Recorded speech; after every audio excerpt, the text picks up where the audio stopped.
दुनिया में अशांति, अधर्म, विधर्म तभी फैला है जब से क्रिश्चियनिटी और इस्लाम ने जन्म लिया है। पूरा परिवार मेरा नेशनलिस्ट है।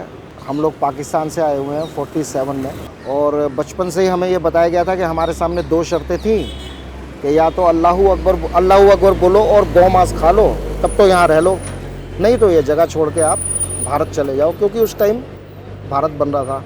तो बचपन से ये सिखाया गया।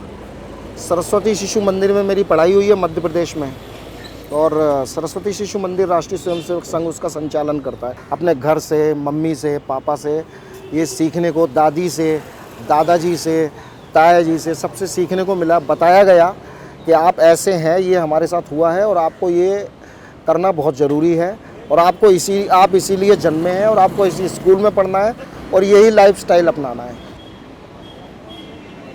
तो मेरी किसी मुसलमान से पर्सनल दुश्मनी नहीं है, मेरी इस्लाम से दुश्मनी है।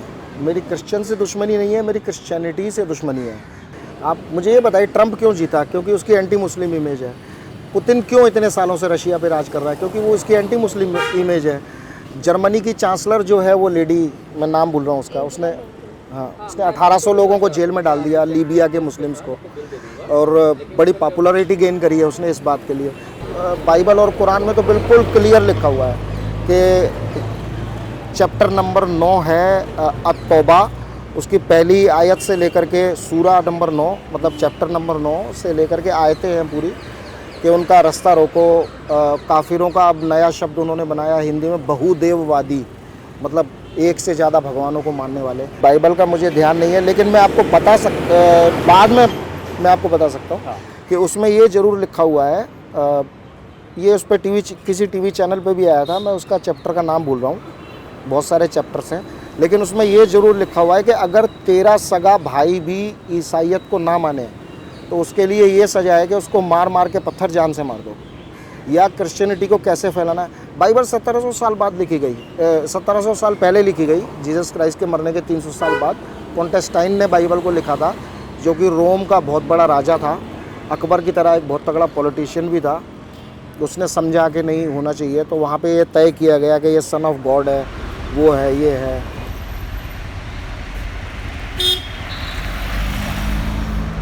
ये गुरु गोलवलकर है, राष्ट्रीय स्वयंसेवक संघ के सरसंघचालक रहे हैं। गांधी जी की जब हत्या हुई थी उसमें इनका भी नाम आया था, झूठा आरोप इन पर भी लगाया गया था सावरकर जी के साथ में। तो 1973 में इनकी डेथ हुई है, सरसंघचालक रहे हैं। ये सूडो सेकुलरिज्म है कि उनको अपीसमेंट करना, हिंदुओं को मेजोरिटी के अधिकारों को नकार देना। मैं ठीक है, माइनॉरिटी, सिख भी माइनॉरिटी में, उनको पीटा गया। मैं पंजाबी हूँ, मेरे रिश्तेदारों में सिख खाते हैं, उनने भी बड़ा पंजाब में, दिल्ली में बड़ा झेला उन्होंने। उस टाइम तो इन लोगों को कोई दर्द नहीं हुआ था, कश्मीरी पंडित कश्मीर से भागे, इनको कोई दर्द नहीं हुआ था। लेकिन हाँ, एक मुसलमान मर गया राजस्थान में, कुछ गाय ले जा रहा था वो, और सचमुच में वो गाय काटने के लिए ले जा रहा था, गैर कानूनी काम कर रहा था, उसको मार दिया, तो इन लोगों को दर्द हो गया। ये सूडो सेकुलरिज्म है।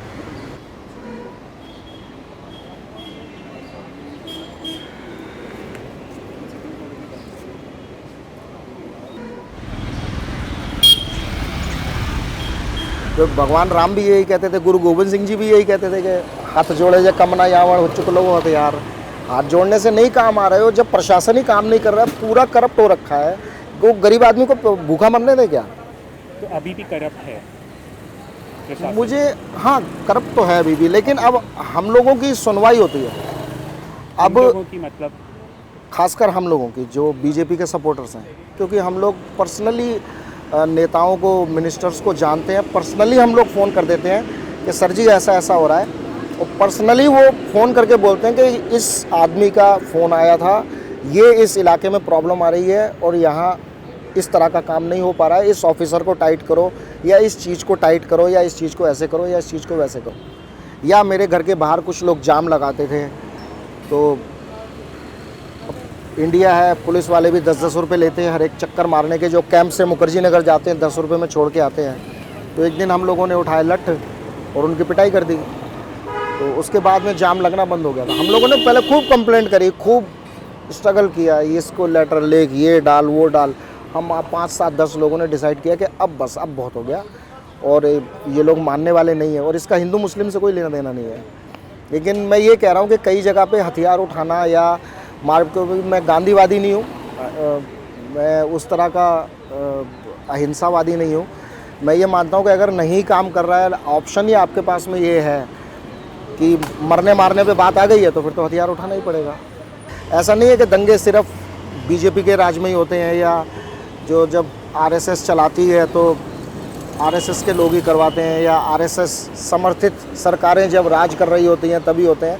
दंगे तो पहले भी हुए हैं, लेकिन कुछ कर्मों के फल भी होते हैं। अगर समाजवादी पार्टी की सरकार में उत्तर प्रदेश के अंदर हर गली में मस्जिद बना दी इन लोगों ने 5 साल के अंदर, जहाँ तक मेरी जानकारी है। मेरा ससुराल लखनऊ में है, हर गली में मस्जिद बना दी, हर फैसिलिटी में 20% मुस्लिम्स को दो, ये दो, वो दो, मतलब वो अपीजमेंट कर करके लोगों ने दुखी कर दिया। तो अगर ऐसा हो भी रहा है, उनके साथ में मारपीट हो भी रही है, तो पर्सनल खुंदक निकाल रहे होंगे लोग, और मुझे उसमें कुछ गलत नहीं लगता। लड़की को दबाना, उसको एजुकेशन ना करने देना, ये चीज़ हमारे अंदर आई कहाँ से? इस्लाम आने के बाद में ही आई है।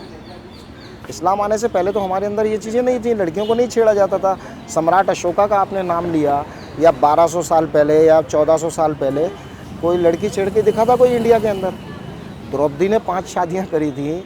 इसका क्या मतलब है? वो ये दर्शाता है कि उस टाइम महिला प्रधान समाज की ऐसी संरचना थी समाज की कि वो समाज महिला प्रधान था, और देवी की पूजा करने वाले हम लोग क्यों, मतलब कहीं ना कहीं अज्ञानता की वजह से है, वो तो है।